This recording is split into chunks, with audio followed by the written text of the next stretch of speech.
সেই রে করবে। পেটের মধ্যে ভাত নাই না, এখন দিঘা উঠে আছে। এখন ভালো কথা বলবি তাও আগুনের মতনই লাগবে।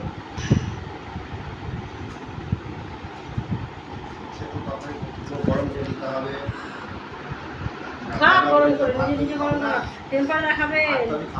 টেম্পার তো দেখাবে, যে টেম্পার দেখাবে যে নিজে বের করে খাবে। পুচু এখানে আছে, পুচু আমাদের সবুত আছে। পুচু বল কার দোষ আছে একবার বলে দে। তোমার দোষ আছে। মুখে সাপ হবে না, ন্যায্য কথা বলবি। দুমুখা সাপ হবি না বলে দিচ্ছি আমি। কার দোষ আছে বল, আমি তোর বাবাকে কি বলেছি বল আগে। তুমি ঠিক বলেছো, বাবা ভুল বলেছে। তাহলে কেন পালিয়ে যাচ্ছিস? ন্যায্য কথা বলবি সবসময়। তুমি বলেছো।